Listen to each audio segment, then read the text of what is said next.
Hello everyone. Before we start, make sure to like and subscribe to the channel, and leave a comment with where you're from and what time you're watching. That way, YouTube will keep showing you stories just like this one. Now, let's begin. The Arizona desert has a way of making you feel small, especially when you're alone on Highway 87, with nothing but red rocks and dried bushes for company. I was halfway between Phoenix and Albuquerque that Sunday afternoon, driving my old Camry toward a job interview that meant everything to me after 3 months of unemployment. At 32, freshly divorced, I'd learned to appreciate these long solo drives as a kind of meditation, a chance to organize my thoughts while the miles rolled by. The marketing firm where I'd worked for 7 years had collapsed suddenly, taking my stability with it, and this startup position felt like my chance to rebuild. The dashboard clock showed 2:17 p.m. The outside temperature gauge hit 108 degrees, and I had about 8 more hours of driving ahead when I spotted him standing by the roadside. He wasn't hitchhiking exactly, but waving both arms above his head in that frantic way people do when something's really wrong.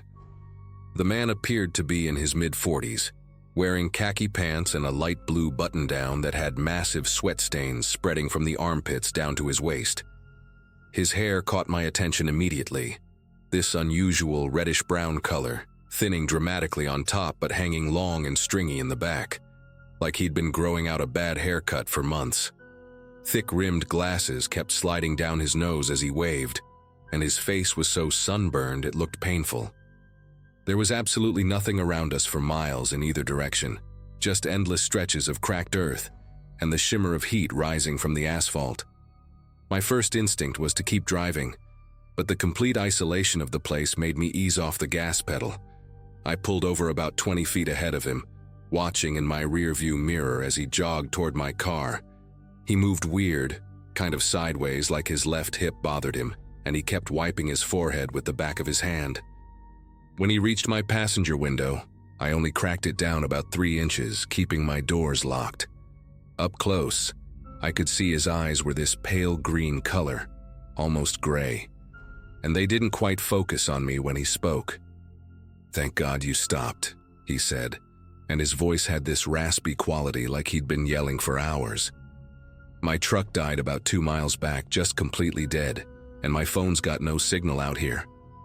I just need a ride to the next town, Holbrook, I think, so I can call a tow truck." His breath smelled sour, like old coffee mixed with something metallic, and there were these tiny scratches all over his hands that looked fresh. The smart thing would have been to offer to call someone for him when I got signal, and drive away. But standing there in that heat, seeing the sweat literally dripping off his chin, I felt guilty. I told him I could take him as far as Holbrook, which was only about 30 miles ahead according to my GPS. He practically collapsed into my passenger seat when I unlocked the door, immediately adjusting all the air vents to blow directly on his face. "You're a lifesaver, seriously," he kept saying. But then he did something that made my chest tighten. He locked his door and adjusted the side mirror to look behind us, not at the road, but at my back seat. He introduced himself as Gary, said he was a solar panel salesman from Tucson, but when I asked about his truck, what kind it was or what happened exactly, his answers kept changing. First it was a Ford, then a Chevy. First the engine seized, then the transmission went out. We'd been driving for maybe 10 minutes when Gary started giving me directions. "Take the next exit," he said, pointing at a barely visible dirt road turnoff. I told him Holbrook was straight ahead on the highway, probably another 20 minutes. No, there's a shortcut," he insisted, his hand actually reaching toward the steering wheel before pulling back. "I drive this route all the time for work. Trust me, it cuts off like 15 minutes, brings you right into town near the Chevron station." The thing is, I'd checked my GPS before picking him up, and there was only one road to Holbrook from where we were. But he kept insisting, getting agitated, tapping his fingers on his knee in this rapid, nervous rhythm. His whole demeanor had changed from grateful to pushy, and he kept looking at the door locks like he was checking they were still engaged. I kept driving straight, ignoring his directions, which made him shift constantly in his seat. He started talking faster, rambling about random things. His ex-wife in Flagstaff, a dog he used to have named Duke, how the desert used to be an ocean millions of years ago. None of it connected, like he was just filling the silence with noise. Then he asked if I had any water, and when I pointed to my bottle in the cup holder, he grabbed it and drank the entire thing without asking, water dribbling down his chin onto his shirt. Sorry, he muttered, but he wasn't looking at me when he said it. Instead, he was staring at my purse on the floor behind my seat, and that's when I noticed he'd unbuckled his seatbelt. He claimed it was cutting into his sunburn, but the way he angled his body toward me, I could feel every survival instinct in my body starting to scream. Actually, you know what? Take that exit coming up, Gary said again. But this time his voice had dropped lower, lost all the friendliness from before. The exit he was pointing to wasn't even a real exit, just a service road that disappeared behind a cluster of rocks. My buddy lives out that way. He's got a tow truck. He'll help me out for free. I gripped the steering wheel harder and told him I needed to stay on the highway, that I was running late for something important. His jaw clenched and he made this sound through his teeth, like a long hiss. "You don't understand," he said, and his right hand moved to rest on the dashboard, fingers spread wide. "I really need to go that way. Just do me this favor, okay? After everything, you picking me up and all." The way he said "after everything" made no sense. I'd known him for 20 minutes. But there was this weight to it, this implied threat that made my foot instinctively press harder on the gas. That's when he told me something that made my whole body go rigid. "Your license plate?" he said almost casually. "Arizona MVD 4K1892. That's easy to remember. My brother works at the DMV. Funny how small the world is." He wasn't looking at me when he said it, just staring straight ahead through the windshield, but the message was clear. He'd memorized my plate, wanted me to know he had it. My mouth went completely dry, and I could hear my own heartbeat in my ears. We were doing about 75 miles per hour, and suddenly dropping him off in Holbrook seemed impossibly far away. He started describing the route again to this supposed friend's house. 2 miles down the service road, left at an old cattle guard, past 3 Joshua trees growing close together. The detail was too specific, too rehearsed, like he'd said it before to other people. I started calculating my options while trying to keep my face neutral. We were still about 15 miles from Holbrook, no other cars visible in either direction, and my phone was in the cup holder between us where he could easily grab it. Gary had gone quiet again, but his breathing had gotten heavier, and I could smell that metallic scent from his breath filling the car despite the AC running full blast. Then he did something that nearly made me swerve.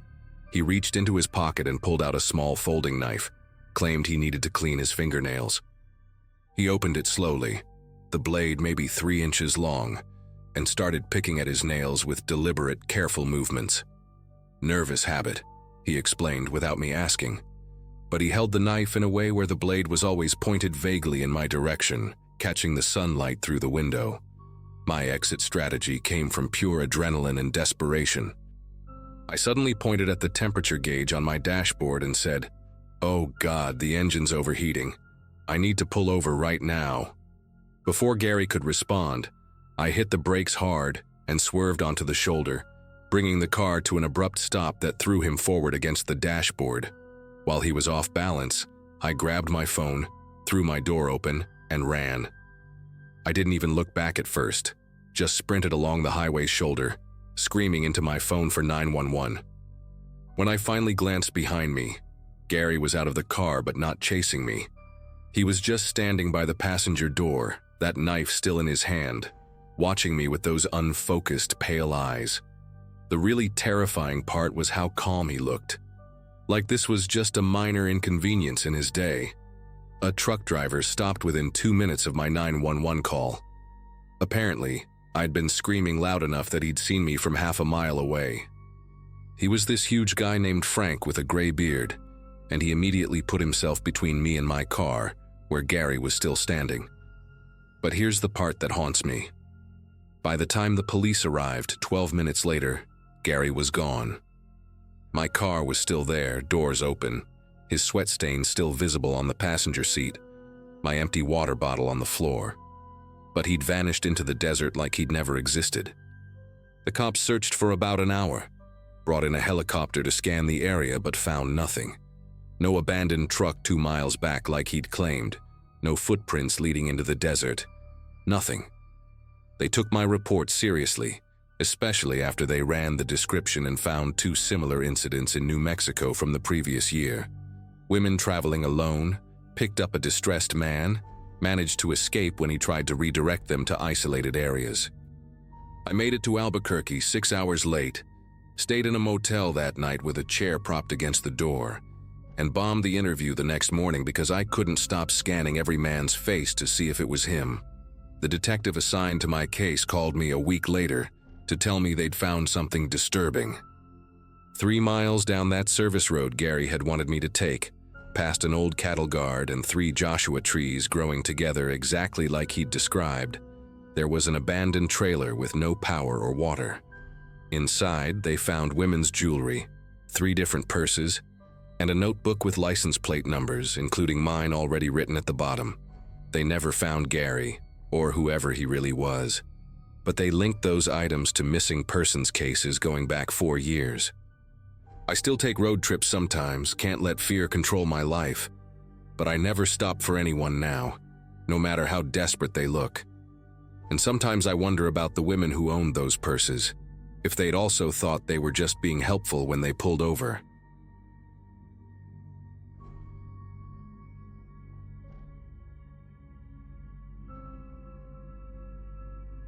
Last February, I was driving from Colorado to California for a job interview that could have changed everything. I'd been unemployed for 3 months after my company downsized, and this opportunity at a tech startup in San Diego felt like my lifeline. The interview was scheduled for Monday morning, and I'd decided to drive instead of flying because I needed my car once I got there. Plus, honestly, I couldn't really afford the plane ticket. I was 32, recently divorced, and basically starting my life over.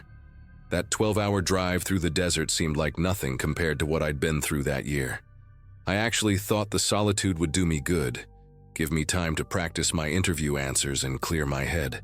I'd made good time through Colorado and was somewhere in eastern Utah when the sun started setting. The landscape out there is beautiful during the day, all those red rocks and wide open spaces. But at night, it becomes something else entirely. There's nothing but darkness for miles, broken only by the occasional 18-wheeler passing in the opposite direction. My GPS showed the next major town was still 90 miles away, and my gas gauge was hovering just above a quarter tank. I knew I should have filled up at the last exit, but I'd been making such good progress that I didn't want to stop. When I finally saw the lights of a gas station glowing in the distance, maybe 2 miles ahead, according to a battered road sign, I actually said, "Thank God," out loud to nobody.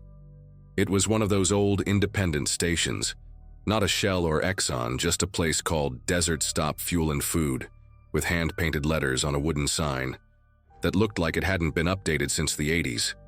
The moment I pulled up to the pump, something about the place made my chest tighten. All the lights were on, which should have been reassuring, but they had this harsh fluorescent quality that made everything look washed out and sickly. There were no other cars at the pumps, though I could see an old Ford pickup parked around the side of the building, covered in so much dust it looked like it hadn't moved in weeks. The pump itself was ancient, one of those models where you had to lift the handle before selecting your grade, and when I tried to use my credit card, the reader just blinked error over and over. I waited maybe 30 seconds, tried again, same result. Through the station's windows, I could see someone moving around inside, a tall figure in what looked like a blue work shirt. I really didn't want to go in, but I needed gas badly, and the next station could be another 50 miles for all I knew. The door chimed when I pushed it open, one of those old mechanical bells that sounds too loud in the silence. The attendant was already walking toward me from behind the counter, and immediately something about his movement seemed wrong. He wasn't walking so much as gliding, taking these long, deliberate steps like he'd been waiting specifically for me. He was probably in his 50s, completely bald with skin that looked too tight on his skull, and he had these pale gray eyes that didn't quite focus on my face but seemed to look through me instead. "Card reader's broken," he said before I could even speak, and his voice had this weird flat quality, like he was reading from a script he'd memorized. "Been broken all week. You'll need to come back here to the office. Got some paperwork for manual card processing. State regulation." The way he said it, turning his body sideways and gesturing toward a door marked "Employees only behind the counter," made every instinct in my body scream at me to leave. "I can just pay cash," I said, trying to keep my voice steady while taking a small step backward toward the door. The attendant's expression didn't change, but his head tilted slightly to the left, like a dog hearing a strange sound. "No cash transactions after dark," he said, still in that same monotone voice. "Company policy. Insurance reasons, you understand." He was already moving around the counter toward me, not rushing but not slow either, and that's when I noticed his hands. His fingernails were way too long for someone who worked at a gas station, and they were stained with something dark under the tips. "Won't take but a minute," he continued, now only about 6 feet away from me. "Just need your signature on the carbon copies. My manager, he's very particular about the paperwork." The way he emphasized the word manager made me glance toward the back of the store, and that's when I saw him. There was another man standing near the restroom hallway, partially hidden in the shadows but clearly watching us. He was younger, maybe mid-30s, wearing a stained white t-shirt and jeans, and he had this thick beard that looked matted and unkempt. What really got me was that he was just standing there, perfectly still, not pretending to shop or use the bathroom, just waiting.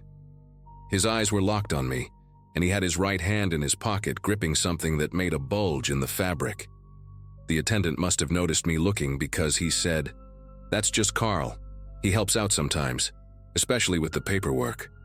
When Carl heard his name, he smiled, showing teeth that were all wrong, too many gaps, and what was there looked gray in the fluorescent light.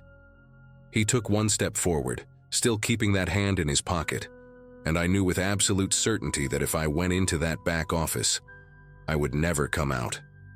I started backing up more deliberately toward the door, keeping my eyes on both men.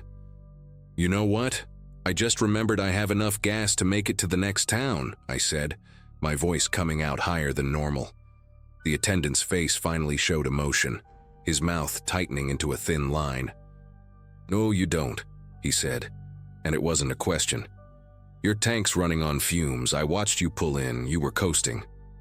He was right, and the fact that he'd been watching me that closely made bile rise in my throat. Carl had started moving too, sliding along the wall toward the front of the store, trying to position himself between me and the exit. They'd done this before, I realized. They had a system. The broken card reader, the paperwork excuse. One man to guide victims to the back while the other blocked the exit. How many people had fallen for it? How many were buried somewhere out in that endless desert? "The lady said she wants to leave," came a voice from behind me, and I nearly jumped out of my skin. A trucker had walked in, a massive guy in a Peterbilt cap and oil-stained coveralls.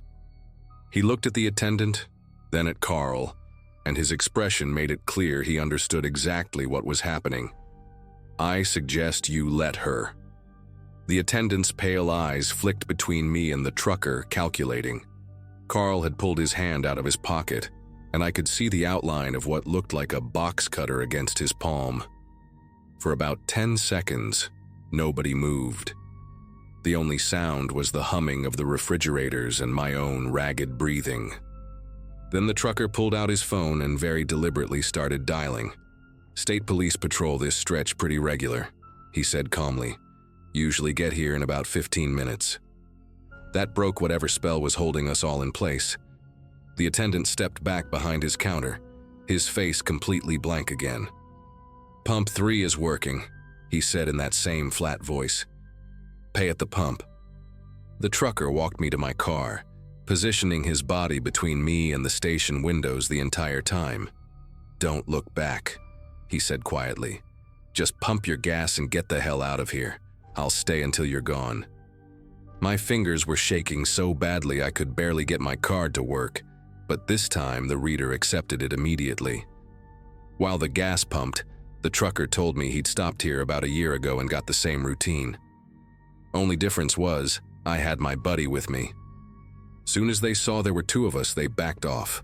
But I started asking around at truck stops and I heard stories. Women traveling alone who went missing on this stretch. Men too sometimes. The pump clicked off at 12 gallons, and I practically threw the nozzle back in its holder. Through my peripheral vision, I could see both men standing at the window now, just watching. Before I got in my car, the trucker handed me a business card. "That's my company's dispatch number," he said. "You call them when you get somewhere safe, let them know you made it. If we don't hear from you in 2 hours, I'm sending the cops back here."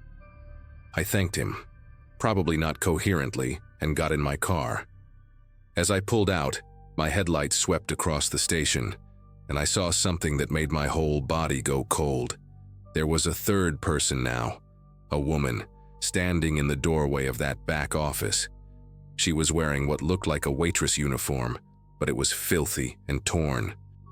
She was mouthing something at me, the same word over and over, and even though I couldn't hear her, I could read her lips clearly.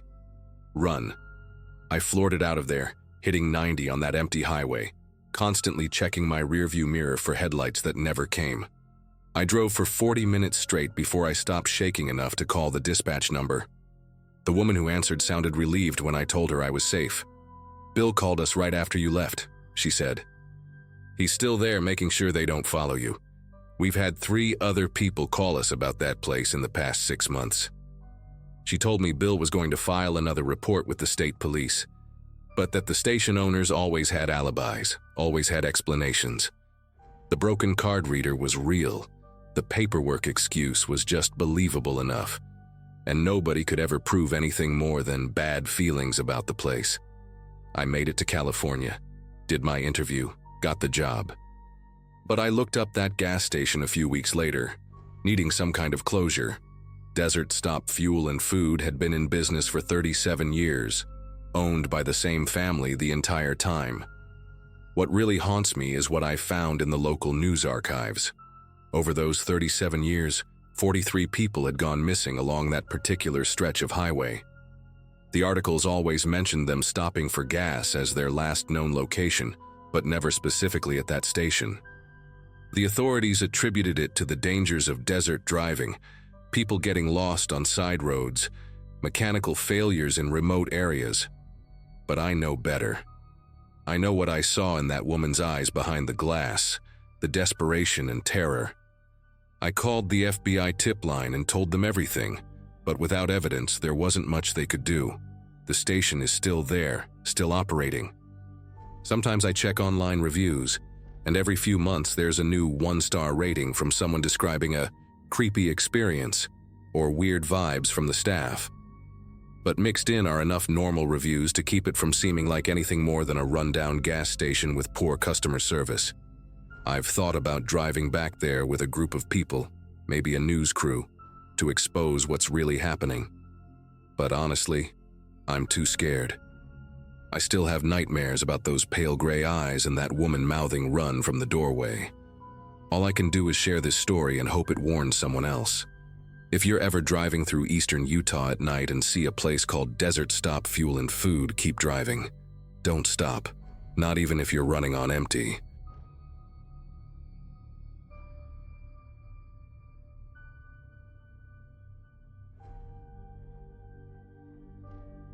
The Ford Ranger's temperature gauge was creeping toward the red zone when I spotted him. I'd been nursing that piece of junk truck through the high desert for 3 hours, windows down because the AC died somewhere around mile marker 47, sweat making my shirt stick to the cracked vinyl seats. It was early August, that brutal kind of heat where the asphalt shimmers like water, and you can smell the rubber from your tires cooking on the pavement. I was heading to Reno for a casino job interview. 23 years old, hospitality degree fresh in hand, and desperate enough to drive 8 hours through nowhere for a chance at decent pay. The highway stretched empty in both directions, just sagebrush and volcanic rock as far as you could see.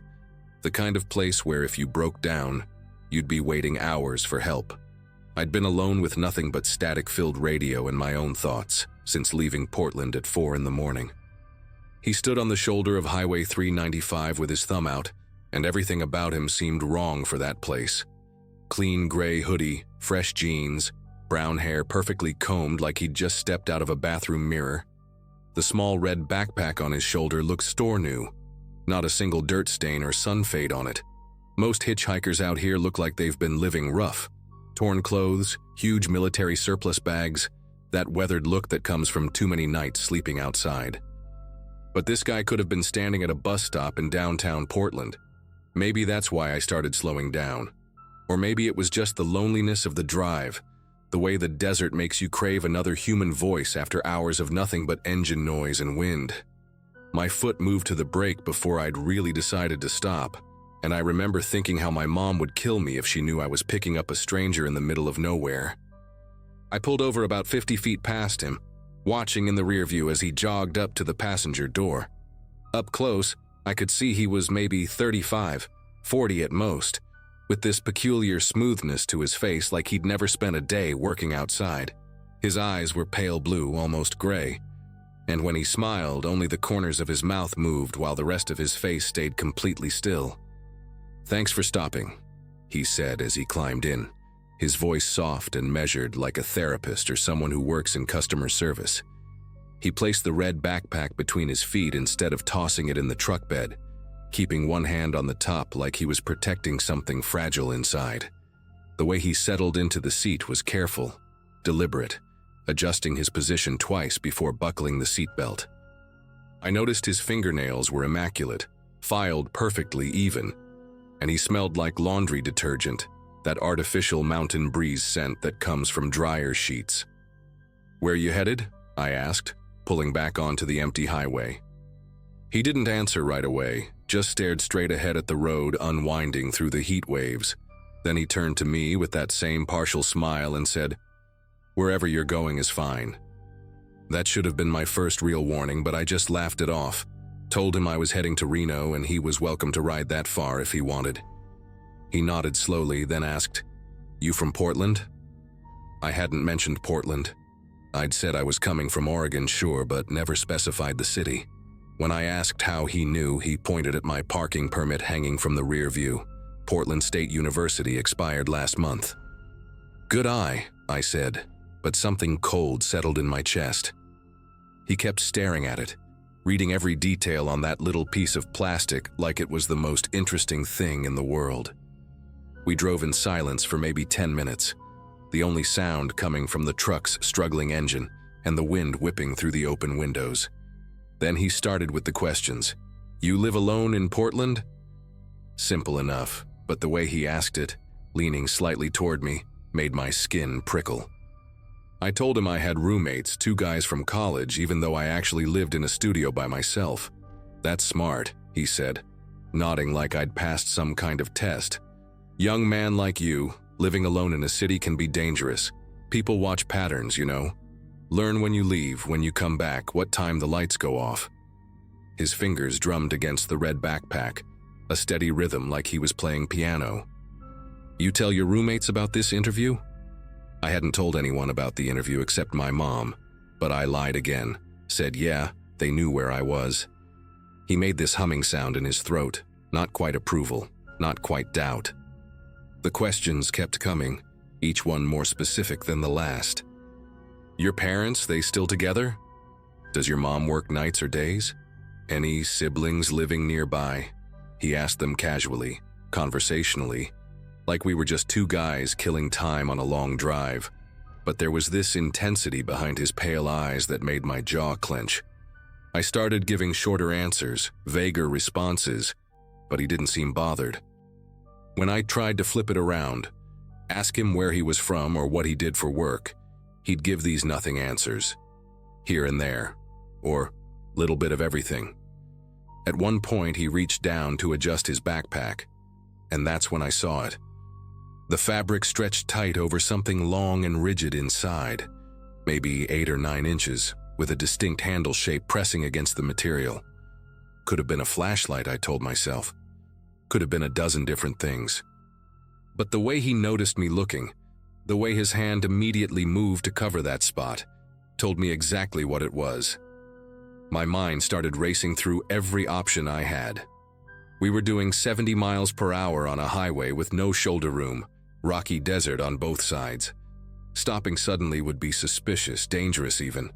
The next town, Lakeview, was still 40 miles away according to the last sign we'd passed. My phone sat in the cup holder between us, but I hadn't seen a single bar of signal for the last hour. I kept my breathing steady, eyes focused on the road, while my brain screamed at me to do something. Anything. The fuel gauge showed just under half a tank, enough to make it to Lakeview without stopping. That became my plan. Get to town, pull into somewhere public, make an excuse. Maybe say I needed to use the bathroom or grab food. Then I could disappear, call someone, get help. The hitchhiker shifted in his seat, angling his body toward me, and asked, "You nervous about the interview?" The question felt like a test, like he was checking if I was still buying his harmless traveler act. "Yeah, a little," I managed, proud of how normal my voice sounded. "First real job interview since graduation." He nodded thoughtfully, then said something that made my blood turn to ice water. "The Silverado Resort, right? That's a nice place. My cousin worked there for a while in the kitchen. They do those background checks that go way back, even check your social media, your family's social media sometimes. They like to know everything about their employees." I'd never mentioned the name of the casino, never said Silverado Resort. My mouth went dry as sand while I tried to remember if I'd left any paperwork visible in the truck, but I knew I hadn't. Everything was in my duffel bag in the truck bed, zipped up tight. He kept talking, casual as anything, about the resort's layout, which floor the HR office was on, where they usually held interviews. Details someone would only know if they'd been there, or if they'd been researching. Planning. The truck's temperature gauge started climbing again, the needle creeping past the halfway mark toward the red zone. Perfect, I thought. An excuse. "Damn," I said, tapping the dashboard. "This thing's been overheating all morning. I might need to stop and let it cool down." The hitchhiker glanced at the gauge, then at me, and his expression changed for just a second. Annoyance, maybe, or calculation. "How far to the next town?" he asked. When I told him 40 miles, he reached into his backpack and I felt every muscle in my body tense. But he pulled out a water bottle, unopened, the plastic seal still intact. "Pour this on the radiator when we stop," he said. "Learned that trick from my dad. We don't need to stop in town, just pull over anywhere and let it cool. These empty stretches are perfect for that." The way he said perfect made my stomach twist into knots. He wanted me to stop in the middle of nowhere, just the two of us, nobody around for miles. I knew I had to make a choice fast. The temperature gauge kept climbing, and if the engine actually overheated, I'd be forced to stop whether I wanted to or not. That's when I remembered the rest area I'd passed on my way up to Portland last month. There was one about 15 miles ahead. Usually had a few truckers parked there even in the middle of the day. Not a town, but better than empty roadside. "There's a rest stop coming up," I said, trying to sound thoughtful rather than desperate. "Better than the shoulder, has shade and everything." He went quiet for a moment, considering, then asked, "The one with the permanent bathroom building or just the portable toilets?" My mind went blank. I couldn't remember, and somehow he seemed to know both options existed on this stretch of road. "The building," I guessed. He smiled that incomplete smile again and said, "No, that one's closed for renovation. Has been for 3 months. But there's a pullout about 5 miles before it. Just a dirt clearing, really. Nobody ever stops there." My knuckles went white on the steering wheel. He knew this road. He knew it better than someone just passing through should know it. Steam started wisping from under the hood, thin white tendrils that meant I had maybe 5 minutes before the engine seized completely. The hitchhiker leaned forward, watching the steam with interest. "Better pull over soon," he said, and his hand moved back to rest on his backpack. "That dirt clearing's just around this next bend. I can help you with the radiator." Every instinct told me not to stop, but the needle was buried in the red now, and the engine started making a grinding sound I'd never heard before. Then I saw it. A highway patrol car parked on the opposite shoulder, about a quarter-mile ahead, radar gun pointed at southbound traffic.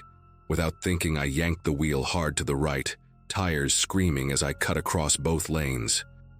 The hitchhiker grabbed the door handle, shouting, "What the hell are you doing?" I didn't answer, just kept the truck sliding sideways until we skidded to a stop right behind the patrol car, close enough that the officer would have to notice us in his mirrors. The engine died with a mechanical shriek and a cloud of steam that billowed up like a smoke signal. The hitchhiker's pale eyes locked onto mine, and for the first time, his whole face showed emotion. Pure, cold rage. "You should have just stopped at the clearing," he said quietly, his hand diving into the backpack. But the patrol officer was already out of his car, walking toward us with that careful cop swagger, hand resting on his utility belt. The hitchhiker's jaw clenched as he re-zipped the bag, forcing his face back into that bland, harmless expression. "Thanks for the ride," he said, climbing out before the officer reached us. "I'll find another way." He started walking back the way we'd come, not forward toward Reno, but back into the desert. The officer asked if everything was okay, and I told him about the overheating, never mentioning the hitchhiker who was already disappearing into the heat shimmer. We both watched him walk until he was just a speck against the sagebrush, then nothing at all. The officer helped me get the truck towed to Lakeview, and I made it to my interview the next day in a rental car. Got the job too, though I only lasted 6 months before moving back to Portland. But here's what haunts me. 2 weeks after my encounter, I was killing time online and decided to search for news about Highway 395. Found an article from 3 days before my trip. A traveling salesman named Robert Henley had gone missing on that exact stretch of road. His car was found at a dirt pullout with the engine cold, keys still in the ignition, his laptop open on the passenger seat showing he'd been researching the Silverado resort for a sales pitch. They found blood on the driver's seat but no body. The article included his photo from a company directory. Same build as my hitchhiker, same age range, but different face, different hair. Then I understood. The hitchhiker knew about my interview because he'd done this before, maybe multiple times. He studied people heading to job interviews, people traveling alone, people nobody would miss right away. He knew that road because he hunted there. I called the tip line and told them everything, but they never found him. Sometimes I think about how he walked back into the desert instead of forward, like he had somewhere specific to go. Like maybe he had a vehicle hidden out there. Like maybe he's still out there, standing on the shoulder with his thumb out, waiting for the next person who doesn't listen to their instincts.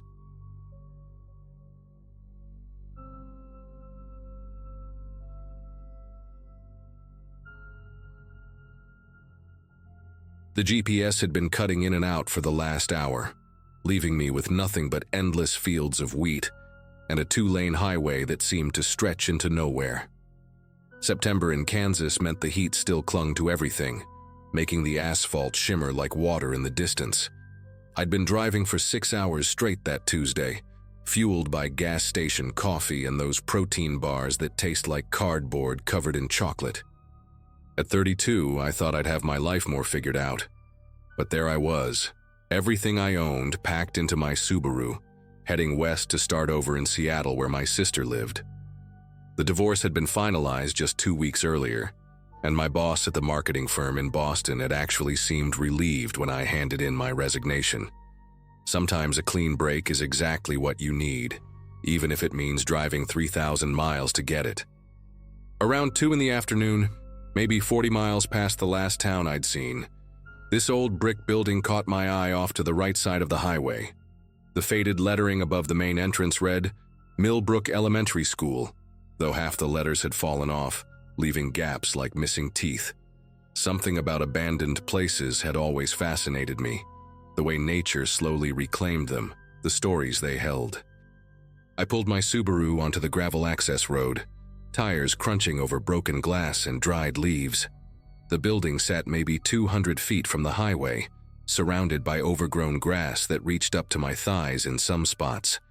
Every window I could see had been covered with plywood sheets, most of them warped and weathered gray from years of sun and rain. The main entrance door hung slightly open, revealing nothing but darkness beyond. I should have just kept driving, but curiosity got the better of me. I grabbed my phone to use as a flashlight and pushed through the heavy door, which groaned like it hadn't been moved in years. The smell hit me immediately, that distinct mixture of mildew, old paper, and something else I couldn't quite place. Almost medicinal. The main hallway stretched out in front of me, lined with closed classroom doors on both sides. What really made me stop in my tracks was how everything looked frozen in time.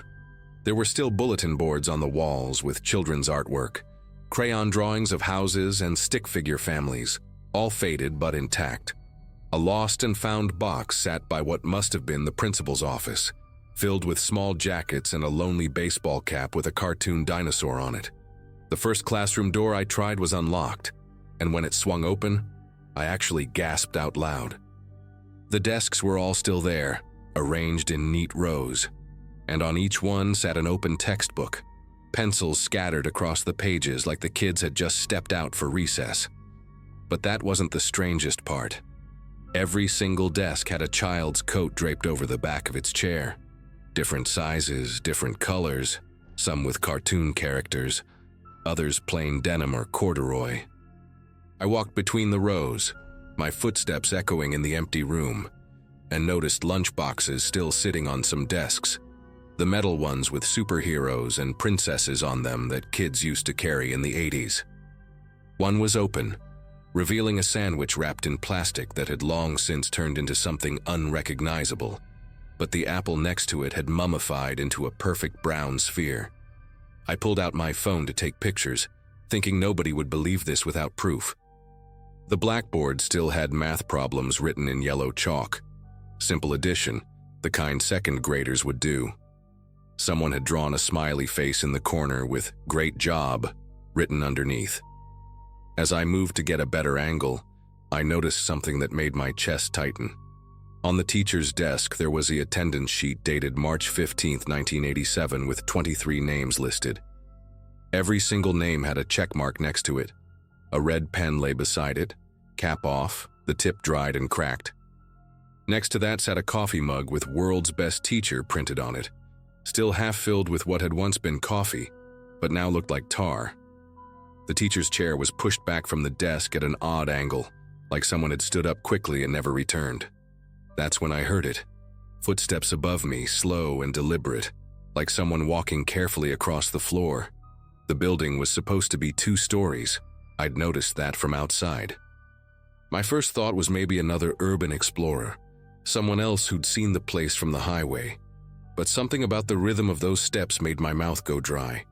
They were too measured, too purposeful, moving in a straight line across what must have been the room directly above me.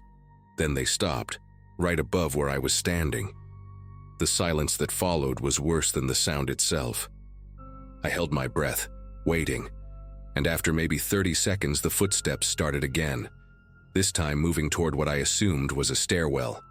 The old wooden floor above creaked with each step, dust falling through tiny cracks in the ceiling tiles, drifting down like snow in the beam of sunlight coming through the doorway. I backed out of the classroom slowly, trying not to make any noise, but the old linoleum floor had other ideas. Every step produced a sticky, peeling sound as my shoes pulled away from the grimy surface. The footsteps upstairs had stopped again, and I had the horrible feeling that whoever was up there was listening to me just as intently as I was listening to them. The hallway seemed longer than it had been when I'd entered, and those closed classroom doors on either side suddenly felt threatening, like something might burst out from behind any one of them. I reached the main entrance area where weak sunlight filtered through the gap in the front door, and that's when I saw it. Fresh footprints in the dust on the floor, leading from the entrance toward the stairs at the far end of the hallway. They weren't my footprints. These were larger, made by work boots with deep treads, and they looked recent, maybe only hours old.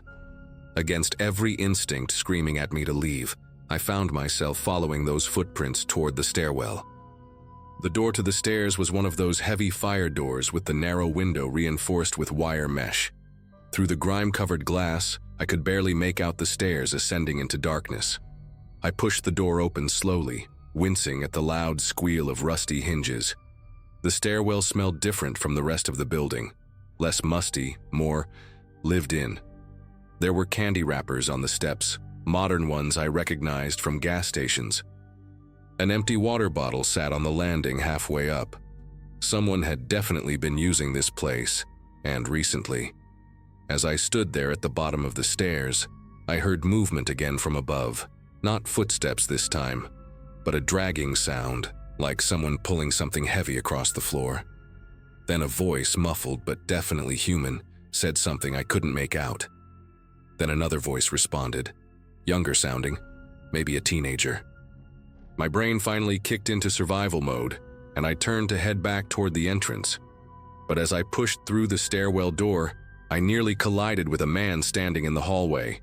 He was maybe 50, wearing stained coveralls and work boots that matched the prints on the floor. His face was weathered and deeply lined, with pale blue eyes that didn't blink as he stared at me. Behind him stood a younger guy, probably 17 or 18, thin and nervous-looking with greasy hair hanging over his eyes. They were both between me and the exit. The older man smiled, but it didn't reach his eyes. "Well now," he said, his voice raspy like he'd been smoking for decades. "We don't get many visitors out here." His hand moved to his pocket, and I saw the outline of something that might have been a knife. The younger one kept glancing between me and the older man, like he was waiting for instructions. "I was just leaving," I managed to say, trying to keep my voice steady while taking a step backward toward the stairs. The older man shook his head slowly.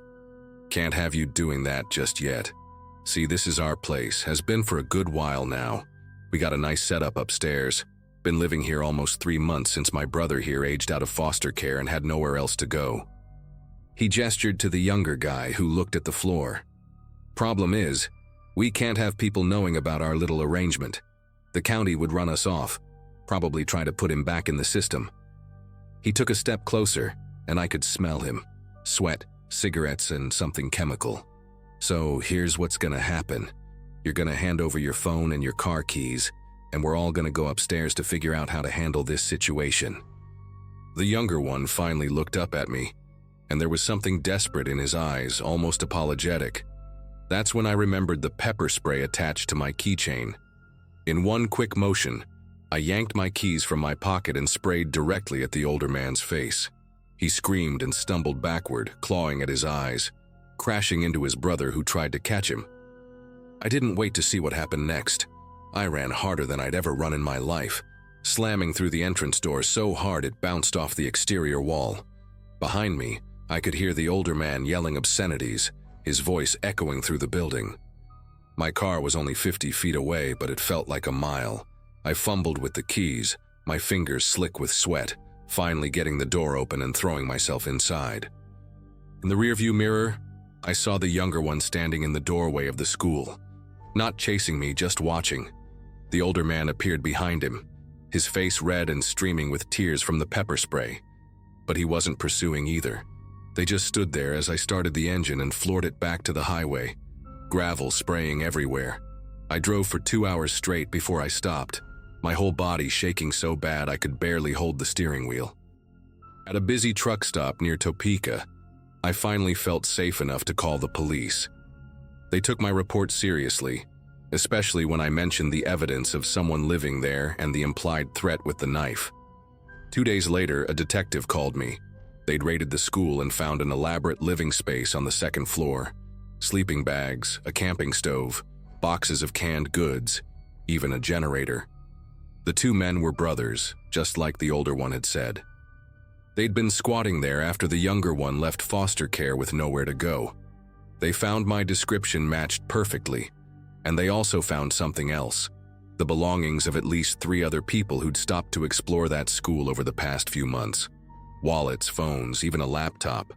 The detective wouldn't tell me exactly what they thought had happened to those people, just that they were investigating multiple missing persons cases. They arrested both brothers, and I had to give my statement over the phone since I was already in Idaho by then. The older brother, Nathan Briggs, had a record: assault, theft, drug manufacturing. The younger one, Jamie, was just 18 with no record, and the detective said he seemed relieved to be arrested. I still think about that look he gave me in the hallway, like he wanted to warn me but couldn't. Never found out what happened at that school in 1987, why everything was left exactly as it was, but I know what was happening there in 2022, and sometimes that's worse than any ghost story.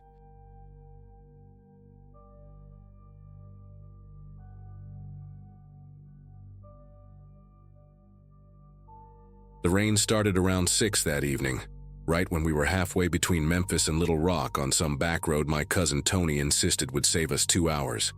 I was driving my beat-up Ford Explorer with Tony riding shotgun, and his girlfriend Melissa passed out in the back, exhausted from the wedding we'd just left in Tennessee. We'd been on the road for nearly 4 hours already, and what began as light drizzle had turned into the kind of downpour where your wipers can't keep up no matter how fast they're going. The GPS on Tony's phone had lost signal about 20 minutes earlier, and we were basically guessing our way through these winding country roads, hoping to hit something familiar. Every street sign we passed was either too weathered to read or completely obscured by the sheets of water cascading down. I remember gripping the steering wheel so tight my knuckles ached, leaning forward like those extra 6 inches would somehow help me see through the wall of rain hammering the windshield. Tony kept saying we should pull over somewhere, anywhere, just to wait it out for a bit, and honestly I was starting to agree with him. The Explorer's old tires weren't exactly gripping the road like they used to, and every time we hit a puddle, I could feel the car wanting to hydroplane. When we saw what looked like a wide driveway or maybe a small parking area off to the right, with a single streetlight creating this hazy yellow bubble in all that rain, I didn't even think twice about pulling in. The relief of getting off that dark road was immediate. At least here we could sit still and catch our breath without worrying about someone rear-ending us in the storm. The driveway was longer than I expected, gravel crunching under our tires as we rolled about 30 feet in from the main road.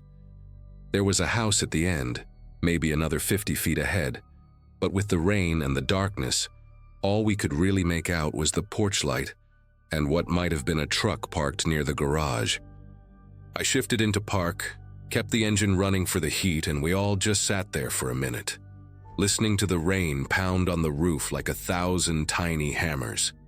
Maybe 5 minutes passed, could have been less, but it felt longer with all of us just sitting there in that weird bubble of calm while the storm raged outside. Melissa had woken up and was checking her phone. Tony was messing with the radio trying to find a weather report, and I was staring at that house, noticing little things. The way one of the upstairs windows had this flickering blue light like someone was watching TV. How there were these metal wind chimes on the porch getting absolutely battered by the wind, making this eerie tinkling sound we could hear even over the rain. That's when the front door flew open, and this guy came charging out like he'd been shot from a cannon. He was wearing what looked like pajama pants and a white tank top that was soaked through in seconds. But what really got my attention was the aluminum baseball bat he was carrying, holding it up like he was ready to take someone's head off. The porch light lit him up perfectly. Middle-aged, thick beard, barefoot on wet concrete, and absolutely furious. He was screaming something, but between the rain and our windows being up, we couldn't make out the words at first. Then he got closer, maybe 10 feet from my driver's side door, and I could hear him clear as day even through the glass in the storm. "Get the hell off my property now!" He was pointing that bat at us, jabbing it in the air with each word, rain streaming down his face, making him look absolutely unhinged. Tony immediately threw his hands up like we were being robbed, and I started fumbling with the gear shift, trying to throw it in reverse while yelling back that we were leaving. We were sorry, we just needed to get out of the rain for a second. But this guy wasn't having any of it. He took another step closer and swung that bat through the air, not at us, but like a warning, and I swear I could hear it whistle. Melissa was suddenly very awake, grabbing the back of my seat and telling me to just go. Just get us out of there. And I was trying. But my hands were slick with sweat, and the rain on the windows made it impossible to see behind us. The guy started walking around at Tony's side, still yelling about calling the cops, about us knowing exactly what we were doing, about how he was sick of people thinking they could just pull this crap. I finally got the Explorer in reverse and started backing up, but driving backwards down a gravel driveway in that kind of rain was like trying to thread a needle while someone's shaking your arm. The backup camera was basically useless, just showing a blur of red from the taillights reflecting off the water, and I was twisted around in my seat trying to see through the rear window while Tony kept one eye on the guy with the bat and one eye on what was behind us. We'd made it maybe 15 feet when there was this explosive sound, like someone had set off a firecracker inside the car, and the whole rear window just spiderwebbed into a million pieces. Glass chunks went everywhere. Melissa screamed and ducked down behind the seats. Tony was yelling something I couldn't process, and I slammed on the brakes without thinking, which was exactly the wrong thing to do. Through the shattered window, which was somehow still holding together despite being completely destroyed, I caught a glimpse of another figure in the darkness behind us, just a silhouette against the streetlight, holding what looked like a crowbar or a tire iron. The guy with the bat was now running toward us, feet slipping on the wet gravel but still coming fast, and whoever was behind us was moving too, coming around to the passenger side where Melissa was crouched down. My brain went into this weird overdrive mode where everything felt both too fast and too slow at the same time. I threw the car back into drive, cranked the wheel hard to the left, and floored it across what I realized too late was this guy's front lawn. The Explorer's tires spun for a second in the wet grass before catching, and we went bouncing and sliding across the yard, taking out what sounded like a garden gnome or a lawn ornament, the headlights swinging wildly as I tried to get us back to the driveway. Tony was shouting directions I couldn't follow. Melissa was crying, and through it all I could hear both of those guys yelling, their voices getting closer even though we were moving. The bat guy actually took a swing at Tony's window as we passed him, and the crack it made against the glass was so loud we all flinched, but thankfully the window held. Somehow, probably through pure luck and adrenaline, I managed to get us back onto the gravel and pointed toward the road. But now the Explorer was making this horrible grinding noise from the rear passenger side, like we'd damaged something important when we went off-roading through this psycho's yard. The shattered rear window was starting to cave in, pieces of glass falling into the back seat where Melissa was still hunched down, and the rain was now coming into the car, soaking everything. I could see the main road ahead, maybe 20 feet away, and I pressed the gas pedal all the way to the floor, not caring about the grinding noise or the way the car was pulling to the right. Just as we hit the pavement, I caught sight of the second guy in my side mirror, younger than Batman, maybe early 20s, wearing a yellow raincoat that made him look like something out of a horror movie, and he was running full sprint after us. For one terrifying second, I thought he might actually catch up and grab onto the car, but then we were on the road and picking up speed, leaving both of them standing in that driveway, getting smaller in the mirrors. But here's the part that still messes with me when I think about it. As we were speeding away, trying to put as much distance as possible between us and that house, Tony noticed something that made everything even worse. There were other cars pulled off on the side of the road near that property, 3 or 4 of them, all empty, all with their hazard lights blinking in the rain. One of them, a silver sedan, had its driver door hanging open, the interior light on, rain pooling on the seat. Another one, a pickup truck, had what looked like the same kind of spiderweb crack in its windshield that we now had in our rear window. Tony kept saying we should stop, we should call someone, but I just kept driving, my foot locked on that accelerator, because whatever was happening at that house, whatever those guys were doing to people who stopped near their property, I didn't want to stick around to become another abandoned car on the side of that road. The grinding noise got worse as we drove, and about 3 miles later, the rear tire on that side completely shredded, forcing us to pull into a 24-hour gas station where we finally called the police. The cops who showed up, 2 officers in their 30s who looked like they'd rather be anywhere else on a night like this, took our statements while we stood under the fluorescent lights of the gas station canopy, all three of us soaked and shaking. They kept exchanging these looks when we described what happened, and finally the older one, Officer Daniels, according to his name tag, asked us if we were sure about the address, if we could point out exactly where this happened on his tablet map. When we showed him, he got this expression on his face like someone had just told him his worst suspicion was confirmed. He walked back to his patrol car to make a call, leaving his partner with us. And when he came back, he had a whole different energy, urgent, serious, like we'd stumbled into something bigger than just some crazy homeowner. He told us they'd been getting reports about that property for months, cars being vandalized, people being threatened, but this was the first time anyone had actually been attacked while trying to leave. Turns out the owner, some guy named Walter Briggs, had convinced himself that people were using his driveway to case his house for robbery, and he'd recruited his nephew to help him defend the property. What really got me was when Officer Daniels showed us photos on his tablet from previous incidents. At least 7 other vehicles had been damaged over the past 6 weeks, all during rainstorms when visibility was bad and people were just looking for a safe place to pull over. One couple had their windshield completely smashed in, another person had their tires slashed while they were still sitting in the car, and there was even a family with kids who got chased down the road just like us, their minivan getting pelted with rocks. The police had been building a case, but Walter and his nephew, whose name was Drew, we learned, were careful about staying just on the edge of what they could prove was criminal assault versus property defense. But our incident, with the rear window being smashed while we were actively trying to leave, with Melissa being a clear witness from the back seat, plus the damage to the car from being forced to flee across the lawn, this was what they needed. They had us write out detailed statements right there on the hood of the patrol car, the rain still coming down but lighter now, and said they'd be going out to the property that night with backup. The gas station clerk, this older woman who'd been watching everything unfold from behind the register, came out with a roll of clear packing tape and helped us seal up the rear window as best we could, so we could at least make it home without getting completely drenched.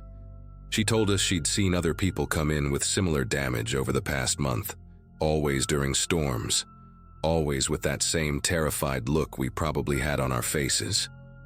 One guy had come in with his elderly mother, both of them so shaken they couldn't even speak properly for the first 10 minutes. Just sat in the store drinking coffee until they calmed down enough to call for help. While she was talking, helping Tony hold the plastic in place while I taped, she mentioned something that made everything click into place.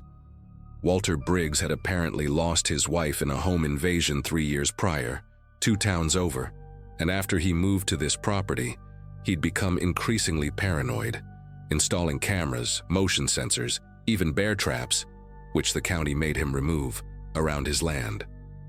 The nephew, Drew, had moved in with him about 8 months ago, supposedly to help take care of him, but seemed to be feeding into his uncle's paranoia instead of getting him help. We ended up driving home with that makeshift plastic window, going about 40 miles per hour the whole way because the tire was barely holding together and the alignment was completely shot from our off-road escape. Insurance covered the damage eventually, after a lengthy back and forth where we had to provide the police report, our statements, and photos of everything. About a month later, Tony forwarded me a news article. Walter Briggs and Drew had been arrested and charged with multiple counts of assault, criminal threatening, and destruction of property. The article mentioned at least 12 victims had come forward after hearing about the arrests, including a pregnant woman who'd gone into early labor from the stress of being attacked. The property had been seized as evidence, and in the photos they showed, you could see the driveway we'd pulled into, looking so innocent in the daylight, just a normal gravel drive leading to a regular house. Walter got 2 years in prison plus mandatory psychiatric treatment. Drew got 18 months, and both were ordered to pay restitution to all the victims. I still think about that night sometimes when it's raining hard and I need to pull over. I always choose well-lit gas stations or rest stops now. Never private property, no matter how innocent it looks.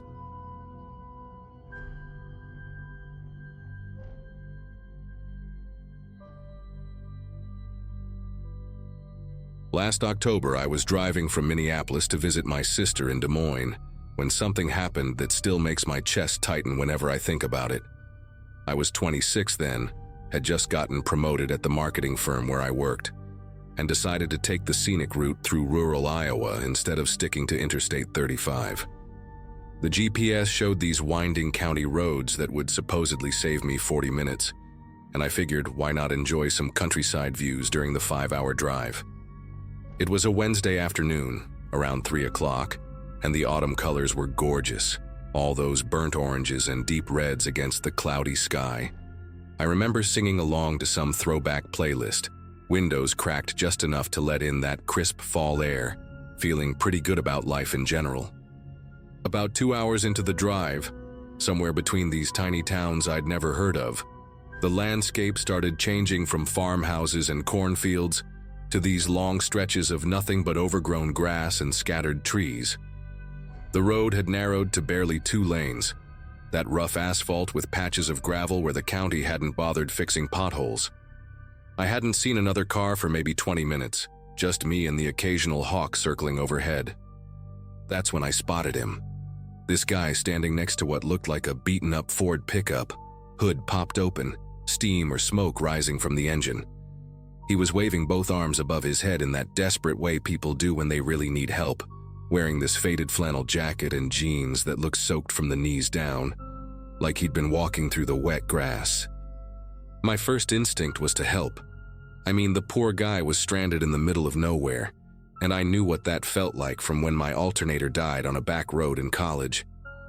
I eased off the gas and started slowing down, already mentally preparing what I could offer.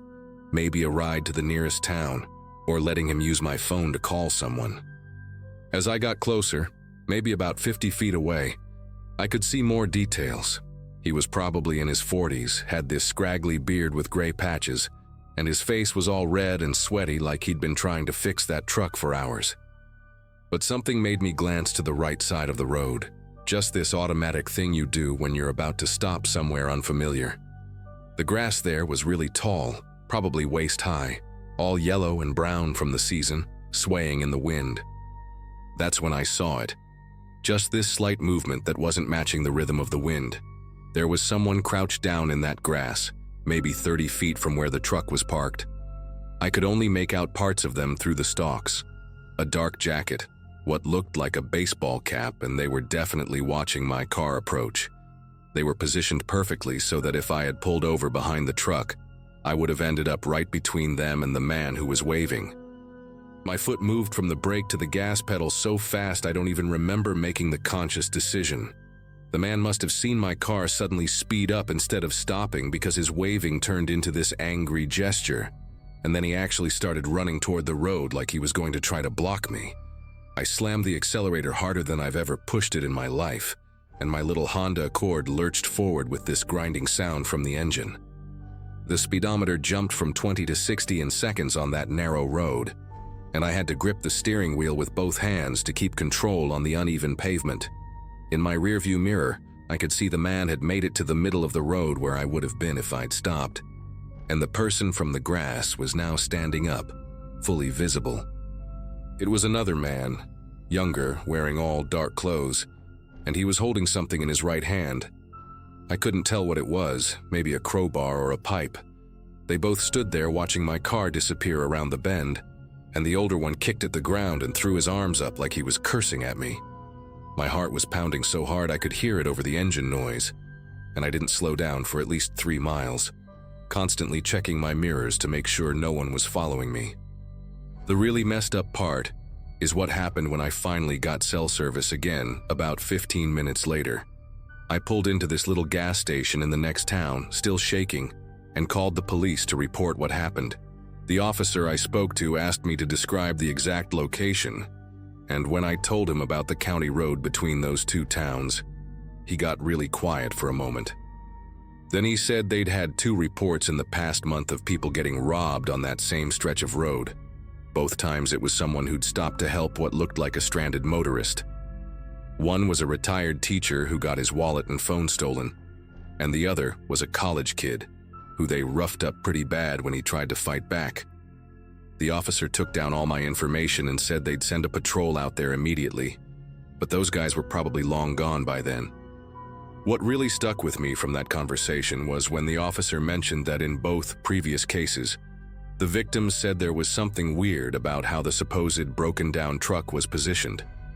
It was always parked at spots where you couldn't easily turn around, either near a ditch, a fence line, or where the shoulder dropped off steeply. Mine was the same way. I realized later that if I'd pulled over where that man was directing me, I would have been boxed in between his truck, the drainage ditch on the right, and whoever was hiding in that grass. The officer said I was lucky I noticed the second person, because most people don't look around carefully when they think they're doing a good deed. He also mentioned that they suspected there might be a third person involved, maybe someone who stays with a getaway vehicle parked further up the road, but they hadn't been able to confirm it. The whole thing was apparently sophisticated enough that they'd been doing it for a while without getting caught. I sat in my car at that gas station for another hour, too rattled to keep driving. I called my sister to tell her what happened, and she completely freaked out, made me promise to stay on the interstate for the rest of the trip. While I was sitting there, this older woman who worked at the station came out for a smoke break and asked if I was okay. I guess I looked pretty shaken up. When I told her what happened, she nodded like she wasn't surprised at all and said locals knew to never stop on that particular stretch of road anymore. She told me her nephew had seen the same setup about 6 weeks earlier, but hadn't reported it because he thought maybe he was being paranoid. According to her, the men usually targeted people with out-of-state plates or newer cars, figuring they'd have money or valuable stuff. She even said there were rumors they had a woman working with them sometimes, someone who would play the stranded motorist role to make female drivers feel safer about stopping. The rest of my drive to Des Moines was a blur of paranoia and adrenaline crashes. Every time I saw a vehicle on the shoulder, even on the busy interstate, my whole body would tense up. I kept replaying those few seconds in my head, the way that grass moved, the glimpse of that dark figure crouching there, waiting. What haunted me most was thinking about what would have happened if I hadn't noticed him. Would they have just robbed me? Or was it going to be worse? The police officer had been vague about what happened to that college kid who fought back, just said he was roughed up pretty bad. But the way he said it made me think it was probably more serious than he was letting on. I made it to my sister's place around 7 that evening, and the moment she opened the door, I just broke down crying. All that fear I'd been holding in during the drive just came pouring out, and I couldn't stop shaking for probably 20 minutes. My sister's husband, Kevin, got really angry when he heard the full story and wanted to drive back out there with some of his buddies to look for those guys. We had to talk him out of it, explaining that the police were handling it and that these criminals were obviously dangerous and organized. He ended up calling his brother, who's a state trooper in Illinois, asking him to check if there were similar incidents in other states. Turns out, there were reports of comparable setups along rural routes in Missouri and Wisconsin over the past year. Same pattern with the fake breakdown, someone hiding, targeting lone drivers. Kevin's brother said these groups sometimes move around different states to avoid getting caught by local police, and they usually have police scanners to know when to clear out. That night I barely slept, kept having these vivid dreams where I'd stopped the car, and that man in the grass was suddenly at my window, tapping on the glass with that metal object. The next morning, my sister drove me to a rental car place because I was too nervous to drive my own car back home. I kept thinking maybe they'd gotten my license plate number and would track me down somehow. I know that sounds paranoid, but I couldn't shake the fear. We rented a different vehicle, a silver SUV with tinted windows, and my sister actually followed me in her car for the first hour of my trip back to Minneapolis, just to make sure I felt safe. Before I left, Kevin had installed one of those dashboard cameras in the rental and showed me how to use it, saying if anything happened again, at least I'd have evidence. The drive back was completely uneventful.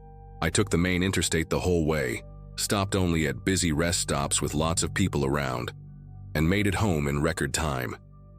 But for weeks afterward, I'd get these random panic attacks while driving, especially if I saw someone on the side of the road. I ended up talking to a therapist about it, and she said what I experienced was a legitimate trauma response, that my instincts had saved me from real danger. About 3 weeks later, I got a call from that same police officer who'd taken my report. They'd arrested 2 men matching the descriptions I'd given after another attempted robbery went wrong. Apparently, the driver they tried to stop was an off-duty corrections officer who had a dash cam running and managed to get clear footage of both men and their license plate. The officer said my report had helped establish the pattern and timeline, and they needed me to look at some photos to see if these were the same guys. I identified them immediately. That scraggly beard with gray patches was unmistakable, and the younger one had these deep-set eyes that I'll never forget. They both ended up pleading guilty to multiple counts of robbery and assault, got sentenced to several years in prison. The police never found the third person everyone suspected was involved, and that still bothers me sometimes. I changed my route preferences on all my GPS apps after that, choosing fastest route over shortest route every single time now, and I don't care if it means sitting in traffic on the interstate rather than taking those isolated back roads.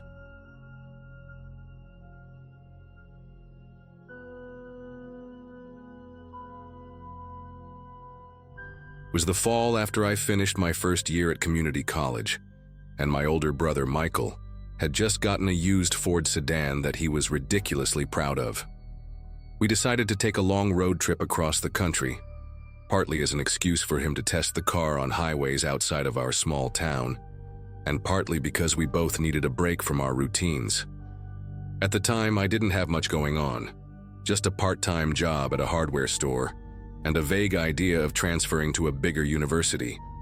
Michael was working odd shifts at a warehouse, saving money but always looking for excuses to escape responsibility for a while. That trip felt like freedom, like we had no one watching us and no real schedule to keep. The first couple of days were fun. We'd take turns driving, stop at random diners that looked like they hadn't changed since the 70s, and argue over which gas stations had the cheapest coffee. The car had a faint smell of old leather mixed with motor oil, and Michael kept a cooler in the back seat filled with energy drinks and sandwiches wrapped in foil. It was the kind of road trip where nothing mattered except the open road and the endless playlists we blasted from a scratched-up CD collection he'd refused to throw away. It was late afternoon on the 3rd day when we saw him, a guy standing by the shoulder, thumb out, holding a backpack that looked like it had seen better years. He had dark, greasy hair tied back into a short ponytail and wore a faded denim jacket with patches I couldn't make sense of.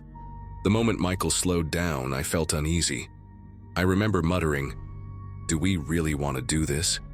He shrugged and said, "It's just a ride to the next town, don't be paranoid." Against my better judgment, I stayed quiet as we pulled over.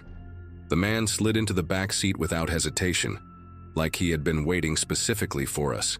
His bag hit the seat with a heavy thud, and he leaned forward between us as Michael asked where he was headed. "East," he replied, his voice low and gravelly. "Anywhere past here." That alone was vague enough to put me on edge. Within minutes, he wasn't making small talk. He was asking personal things. He wanted to know our last names, which route we were taking, if we had family waiting for us at our destination. The way he phrased it wasn't casual curiosity. It felt deliberate, like he was checking details we hadn't offered up. Michael tried to keep things light, joking about how we were just 2 brothers killing time on the road, but the hitchhiker barely smiled. He leaned closer, asking me if our parents knew we were traveling, if they worried about us. The way he said it made my chest tighten, like he was probing for weaknesses. I kept my answers vague, saying stuff like, "Yeah, they know," without giving details. Every time I glanced at the rearview mirror, his eyes were locked on me instead of the road. It felt like being studied. About half an hour later, we pulled into a small gas station with peeling paint and a single flickering light above the pumps. I figured this would be our chance to let him out, so I said, "We're stopping here for a bit." Michael parked and cut the engine. I expected the guy to gather his bag and thank us before moving on, but he just stayed seated, hands resting on the strap of his backpack. Michael got out to pump gas, leaving me in the car with him, and the silence was unbearable. The ticking of the cooling engine sounded louder than it should have. I cleared my throat and asked, "So, you getting out here?" He slowly shook his head. "Not yet," he said, his voice flat, like it wasn't even up for debate. His eyes drifted toward the convenience store, and for a moment, I thought maybe he'd head inside. Instead, he leaned back against the seat and muttered something I couldn't fully catch. The air in the car felt heavier, and I was suddenly aware of how small the space was with him inside. Michael climbed back in with 2 sodas, trying to act normal, but I saw the way his smile faltered when he realized the hitchhiker hadn't moved. He whispered to me under his breath, "We'll figure it out down the road." I didn't answer. The man finally spoke up again, asking Michael if he could ride just a little longer. But the way he said it didn't sound like a request. It sounded like a warning, like leaving him behind wasn't an option. We drove another 20 minutes with him sitting there, and the tension only grew. He started asking about our hometown, repeating the name back to us like he was committing it to memory. At one point, he leaned forward again and asked Michael if the car doors locked properly. That made my heart race. Michael gave a vague "yeah" and kept his eyes on the road, gripping the wheel tighter than usual. I stared out the window, pretending not to listen, but every word he said seemed loaded. When we spotted another gas station ahead, Michael gave me a quick glance. Without speaking, I knew what he was thinking. He pulled in, parked beside the pumps, and this time left the keys in the ignition. He got out like he was just stretching, then motioned for me to follow. I slid out slowly, keeping my voice casual. "I'm gonna grab a snack." The hitchhiker didn't move. He just sat there in the back seat, staring straight ahead, like we were the ones intruding on his ride. Inside the store, Michael whispered, "We're not getting back in that car with him." We asked the clerk if there was a payphone we could use, but it was out of order. Michael decided to go around the building and call the police from his cell.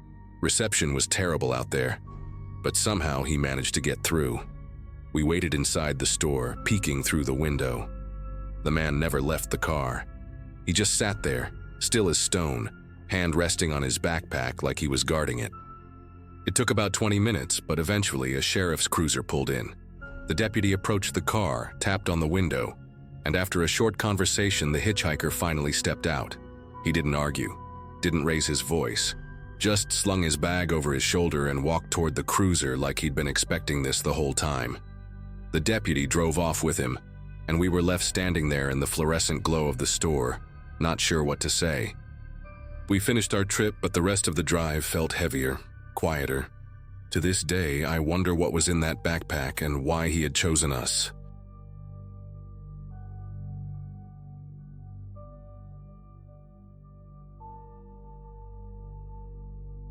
I remember that night clearly, because my family and I were exhausted from hours on the road, and the only option we had was to pull over at a rest area. It wasn't one of those big, brightly lit places with a convenience store. Just a small stop off the highway with a couple of vending machines and a row of parked trucks humming in the dark. My wife, Emily, climbed into the back seat with our daughter, who was only 7 at the time, while I reclined in the driver's seat and tried to settle in. The sound of distant engines and the occasional gust of wind against the car made it difficult to relax, but eventually, the 3 of us drifted into an uneasy sleep.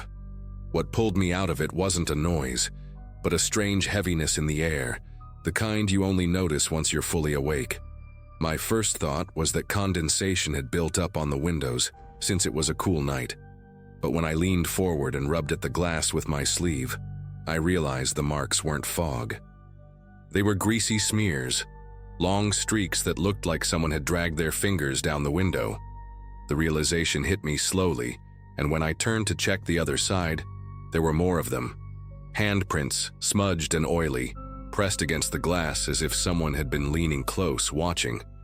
Emily stirred in the back seat, groggy and confused, asking what I was doing.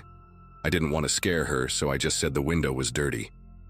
But in the faint glow of the streetlight, I caught a clear impression of a palm, complete with the marks of the ridges, like whoever touched it had pressed hard and left a greasy outline. My chest tightened as I quietly scanned the parking area. Most of the semis were still, their cabins dark, and I didn't see anyone walking around.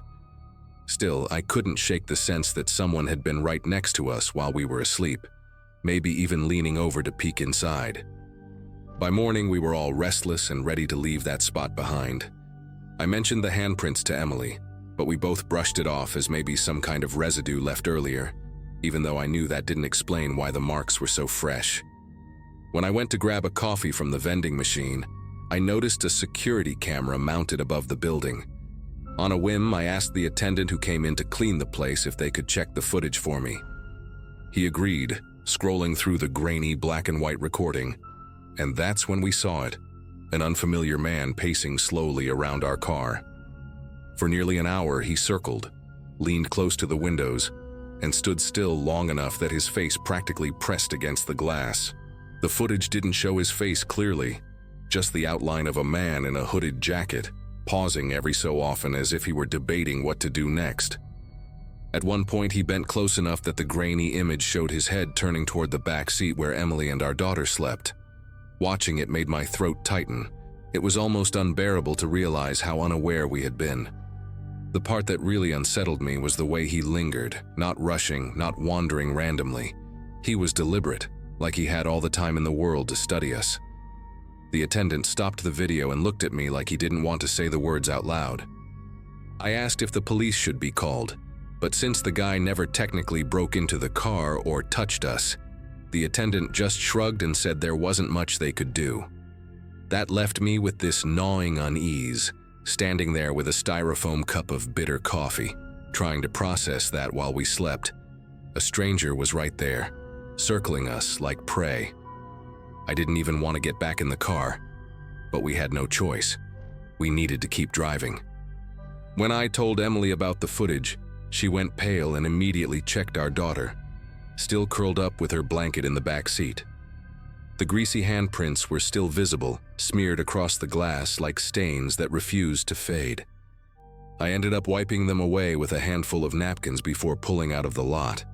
But even as the marks disappeared, the feeling they carried stayed with us. Every mile we drove after that, I caught myself scanning the side mirrors, half expecting to see headlights following too closely. That day became one long blur of cautious silence. Emily kept glancing at the back seat, her eyes fixed on our daughter, while I gripped the steering wheel tighter than usual, forcing myself to stay alert. The road stretched endlessly, but my mind was locked on the image of that hooded figure circling us in the dark. It wasn't just that he had been there, it was that he hadn't done anything. He didn't break in, didn't run off when we stirred, didn't reveal himself. He just waited, like he was content leaving a mark behind to let us know we'd been watched. Later that afternoon, when we stopped for gas, I caught sight of our car's rear window under the sunlight, and my stomach tightened again. Even after scrubbing earlier, faint smudges remained, like fingerprints etched into the glass itself. Emily noticed them too, and neither of us said a word. It was like admitting out loud that they were still there would give them more weight. We fueled up quickly, avoided eye contact with anyone around us, and got back on the road without lingering. That night, after we finally reached a motel in a different town, I went over the car with a flashlight. I checked the doors, the locks, even peeked underneath as if I expected to find someone hiding. Nothing. But when I tilted the light across the driver's side window, there was a faint oval mark, shaped like a face pressed close against the glass. The greasy outline curved where a forehead and nose would have been. I stood there for a long time, flashlight trembling in my hand, realizing that while we slept, he hadn't just circled. He had leaned in close enough to leave part of himself behind. Emily didn't want me to mention it in front of our daughter, so I kept it to myself until years later. Even now, every time we talk about that trip, she brings up how uneasy she felt, how she kept thinking she would open her eyes in the middle of the night to see a stranger's face inches away.